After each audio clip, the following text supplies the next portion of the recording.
Selamat siang Sobat Lab TV, bagaimana kabarnya? Jumpa dengan saya, Jennifer Annabelle, akan menemani Sobat selama 45 menit ke depan di acara Communication Today. Nah Sobat, episode kali ini tuh menarik loh, karena episode kali ini merupakan episode pertama dari program acara Communication Today yang dipersembahkan oleh Laboratorium Televisi Fakultas Ilmu Komunikasi Universitas Kristen Petra, Surabaya. Yeay! Nah Sobat, kalian tahu nggak sih? Kalau komunikasi itu sangat penting loh. Karena komunikasi ini merupakan salah satu pilar penting dalam kehidupan manusia di mana zaman sekarang itu syarat dengan informasi. Oke sobat, jadi dalam acara talk show Communication Today ini akan dibagikan beberapa pengetahuan mengenai dunia ilmu komunikasi dengan narasumber yang tentunya ahli di bidangnya. Menarik kan ya? Oke. Selama 9 bulan ini, kita semua mengalami perubahan yang luar biasa. Kita semua mengalami shifting dari berbagai bidang kehidupan. Salah satu yang menarik untuk dicermati adalah para pekerja media massa yang harus berjuang secara ekstra pada masa pandemi ini. Oke sobat, kalau begitu mari kita simak satu video berikut ini.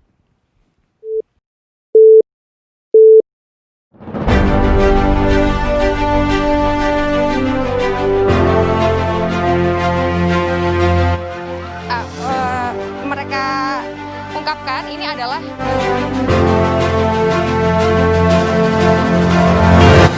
tidak menimbulkan tujuan politik, apakah pada akhirnya mereka bisa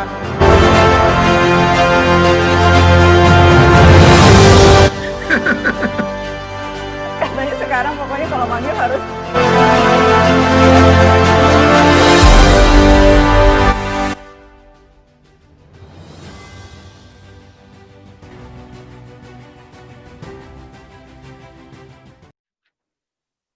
Nah, Sobat, kali ini kami menghadirkan seorang narasumber yang aktif dalam dunia pendidikan dan media massa. Beliau selain aktif sebagai dosen, beliau juga aktif sebagai penulis, jurnalis, editor, dan trainer. Menarik kan ya? Oke, kalau gitu langsung saja kita bertemu dengan Ibu Fani Lesmana. Ya, selamat siang Bu Fani. Apa kabarnya? Selamat siang, kabarnya baik, puji Tuhan.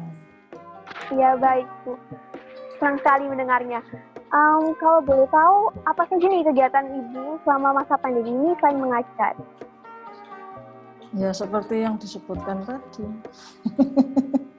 ya menulis, mengedit naskah, mengerjakan pekerjaan administrasi sebagai dosen, ya itu. Oh, sibuk ya, semakin sibuk biasanya semakin sukses nih. Puji Tuhan. Oke.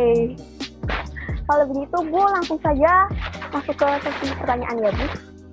Silakan. Menurut Ibu Fani nih, bagaimana perkembangan media massa di era saat ini khususnya di masa pandemi? Perkembangan era media massa. Perkembangan media massa pada era saat ini. Oh iya, perkembangan media massa pada era saat ini. Ya perkembangannya kalau dibilang pesat ya memang sudah pesat ya. Perkembangan media massa itu semestinya berkembang dengan pesat itu kan pada awal abad 21 ya. Jadi ya sekarang sih ya berkembangnya ya kalau menurut saya tidak signifikan jadi semakin banyak gitu tidak. Karena yang banyak sekarang keluar kan justru media sosial ya. Seperti yang Anda lakukan ini kan bagian dari media sosial. Iya, benar-benar sekali. Ya, toh? Iya. Media massa sudah stagnan, sudah berhenti. Oke, kalau begitu, menurut Ibu, bagaimana perbedaan dari jurnalis dulu dan sekarang nih? Apa ada perbedaan yang misalnya dari alatnya atau apa gitu? Kalau alat pasti ada, karena kan perkembangan canggih, ya. Semakin canggih. Terus selain alat apa? Yang paling banyak membedakan itu adalah dari kinerja jurnalis. Kalau jurnalis di masa yang lalu memang karena ketiadaan teknologi internet yang membuat para jurnalis itu harus turun ke lapangan, melihat sendiri situasi yang terjadi. melakukan wawancara.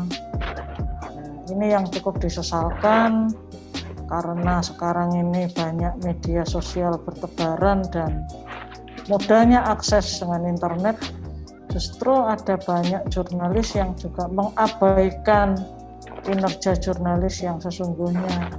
Jadi observasinya tidak di lapangan, tapi di Instagram dan di YouTube. Kalau menurut saya itu saya sesalkan. Kalau begitu berarti perubahannya terasa pada cara mendapatkan informasi ya Bu? Itu salah satu saja mungkin ya, mungkin bisa ada banyak lagi. Nah bisa tolong, kalau bisa sebutkan yang lainnya, ini masih ada banyak kelihatannya.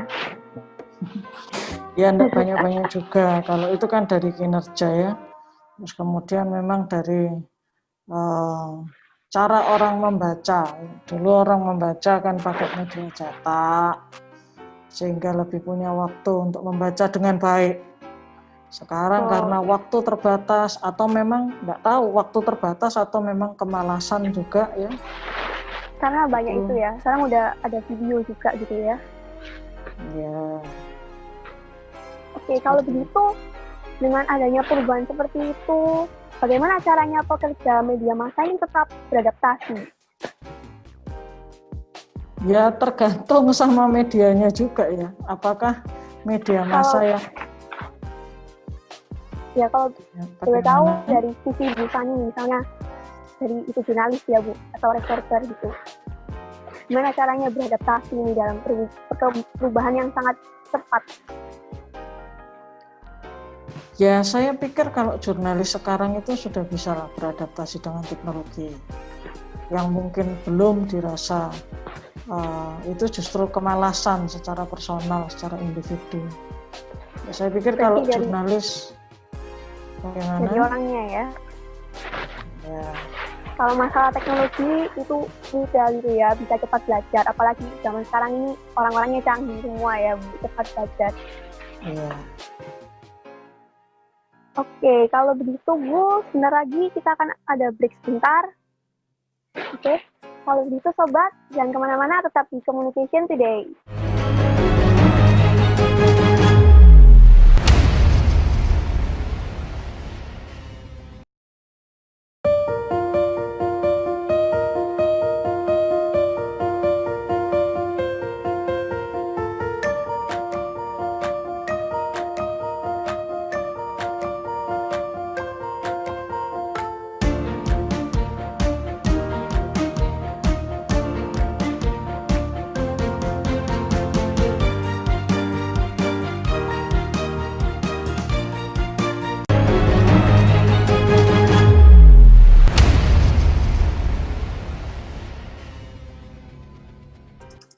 Hai Sobat, kembali lagi di Communication Today. Nah, gimana Sobat? Pada semangat kan ya setelah break tadi? Kalau begitu, saya akan langsung kembali lagi, kita akan berbincang dengan Bu Fani. Nah, jadi Bu, lanjutkan yang tadi nih. Tadi Bu Fani sempat menyebutkan media sosial.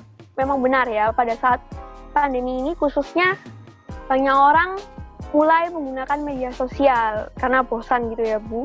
Nah, saat bosan ini, para audiens yang biasanya hanya menonton berita, kini itu mulai ikut menulis berita. Apa benar Bu seperti itu?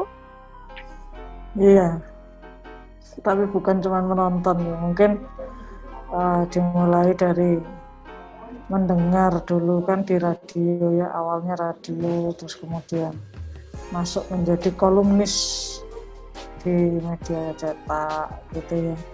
Kemudian di media daring. Ya, terakhir juga membuat video dikirim ke media massa. Sekarang punya YouTube ya, jadi bikin sendiri semua. Gitu ya. Iya benar. Nah, dengan begitu ya Bu, dengan beberapa contoh yang tadi sudah Ibu sebutkan, mereka ini ada beberapa di antara mereka yang menyebarkan hoax. Nah, kalau begitu peran media pers itu gimana ya Bu? Hoax itu semestinya bukan perannya pers ya. Jadi artinya gini, kalau itu di luar dari kegiatan media massa konvensional yang memang memiliki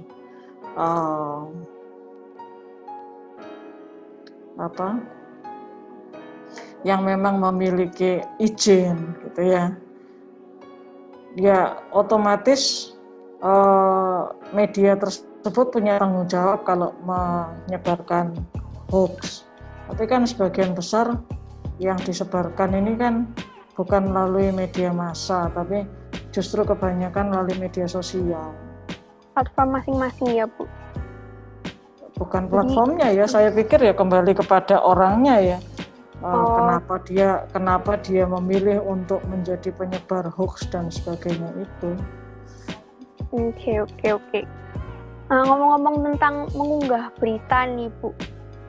Di era digital ini banyak yang lebih mengutamakan kecepatan mempublish suatu berita daripada memverifikasinya terlebih dahulu. Nah, dengan begitu bagaimana cara peliputan yang benar? Cara peliputan yang benar. Apakah ada tahap-tahapan gitu untuk meliput suatu berita?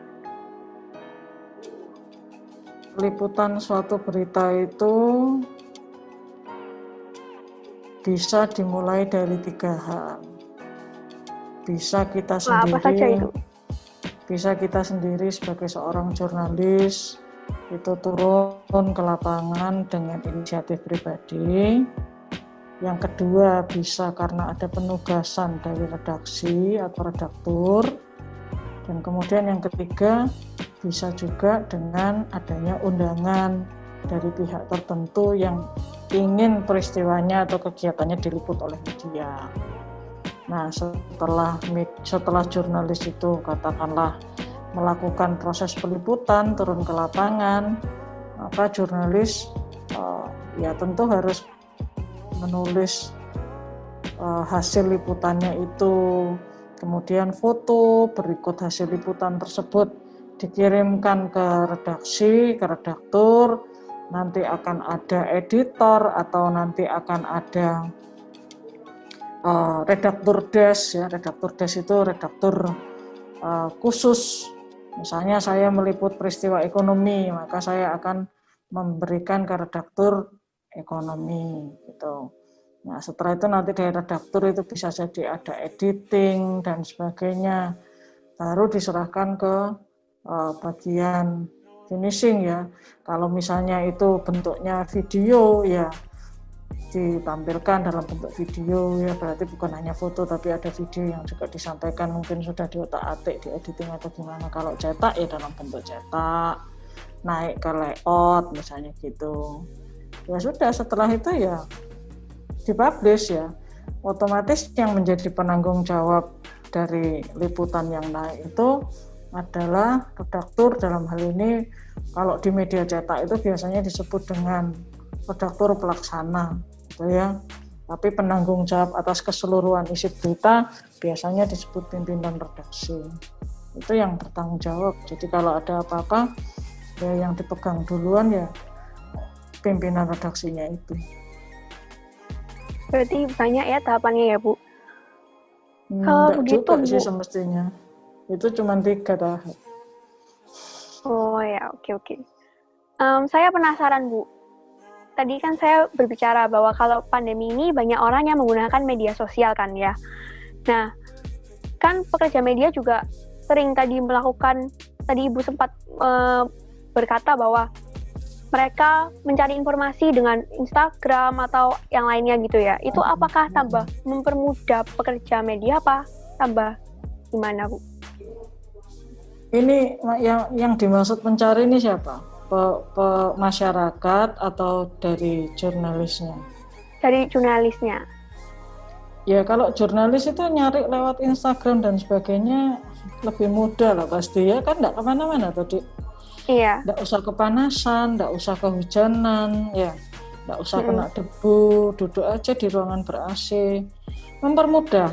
Tapi belum tentu itu adalah sebuah berita yang memang betul-betul layak konsumsi. 1. Yang kedua, apakah berita tersebut sudah diverifikasi? 3. Apakah berita tersebut nantinya sudah mengerti oleh orang yang ditulis? Apakah orang yang dijadikan bahan berita itu setuju atau enggak itu dinaikkan menjadi bahan pemberitaan? Kan itu harus ada yang disebut dengan semua check and recheck, verifikasi data, dan sebagainya. Jadi kalau ditanya mudah, ya mudah. Karena ya mohon maaf, malas turun ke lapangan itu tadi ya. Oh iya ya, berarti kalau misalnya mau mendapatkan berita yang bagus, yang benar itu lebih baik turun lapangan ya Bu? Sebisa mungkin, semaksimal mungkin turun ke lapangan itu akan jauh lebih. Karena kita turun lapangan itu tahu sendiri situasinya seperti apa. Ya. Iya. Kalau kita ngambil dari Twitternya orang gitu ya, oh ini terjadi kerusuhan di foto. Padahal bisa saja foto yang di Twitter itu hanya mengambil satu sudut. Sedangkan kalau kita tarik lensanya ke belakang, dibuat lebih zoom out gitu, ternyata orangnya cuma sedikit. Iya, oke. Seperti begitu. Kalau begitu, ini kan di masa pandemi ini, tadi kan lebih baik turun lapangan nih. Nah itu gimana ya, kan susah ini kalau misalnya masa pandemi harus turun lapangan, ada banyak protokol kesehatan, itu gimana sih caranya bisa survive gitu? Apakah ya Bu, silakan jawab Bu. Ya kalau saya sih lebih cenderung, saya lihat ini sekarang ada laboratorium televisi sedang melakukan telewicara melalui Zoom, gitu ya. Ya. Kalau saya jurnalis, saya nulis, oh ini nama presenternya siapa, yang diwawancara siapa. Ya, tapi ada baiknya ketika saya juga melihat, oh di situ ada Ibu Priska Mega, maka saya akan melakukan, oh saya tahu Ibu Priska Mega ini adalah kepala laboratorium TV, maka saya akan melakukan verifikasi setidaknya melalui telepon atau chat. Jadi baik. Itu bisa dilakukan kapan saja dan dengan cara apa saja. Oke, baik Bu. Kalau begitu kita break sebentar ya. Oke Sobat, masih penasaran kan lebih lanjut? Kalau begitu jangan kemana-mana, tetap di Communication Today.